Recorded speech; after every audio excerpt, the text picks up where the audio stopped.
Hi guys, আমি রূপম এসে গেছি আবার একটা নতুন ভিডিও নিয়ে। আজকের একটা টপিক আমি আলোচনা করবো, স্পেসিফিক টপিক। আর স্পেসিফিক টপিকটা এটাই যে হেয়ার অয়েল মানে মাথা মাখার তেল। তো আমি জেনারেলি বাজাজের একটা অয়েল ইউজ করি। বাজাজের কোনো অ্যাড দিচ্ছি না, বাট জেনারেলি এটা রিভিউ, সেটা আমি বলছি বাজাজের তেল খুবই ভালো। এটা যেমন অ্যাডে দেখায় লাইট ওয়েট, এটা পারফেক্টলি লাইট ওয়েট যেটা আমি ইউজ করি এবং আমার ফিলিং হয় যেটা আমি সেটাই রিভিল করছি। এটা অন্যান্যদের বডি অনুযায়ী এটা চেঞ্জ হতে পারে, বাট আমার বডিতে পারফেক্টলি এটা স্যুট করে গেছে। যাই হোক, এটা ভিডিওটা করার আমার একটাই মোটিভ, আমি দুদিন অয়েল ইউজ করিনি মাথায়, তো আমার মাথায় এমনিতেই ভার ভার লাগছে, মনে হচ্ছে কিছু একটা মিসিং আছে।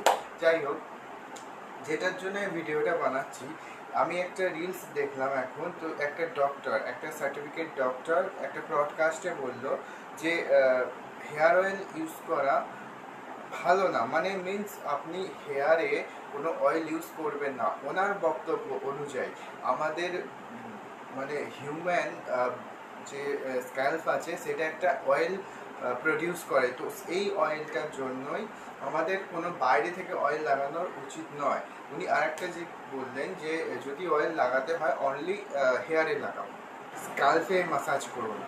তো এইটা আমি একটু ডাউটে আছি, এটা অ্যাকচুয়ালি উনি ঠিক?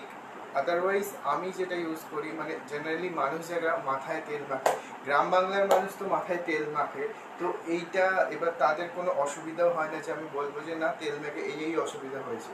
তো এই বিষয়টা আমি বুঝতে পারলাম না।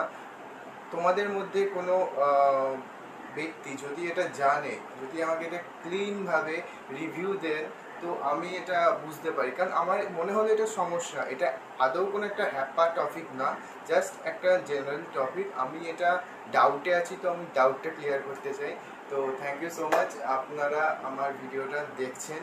তো যদি কোনো হেল্প করতে পারেন, মানে এই রিভিউ যদি কিছু দিতে পারেন, তো আমি আরও ক্ল্যারিফাই হব।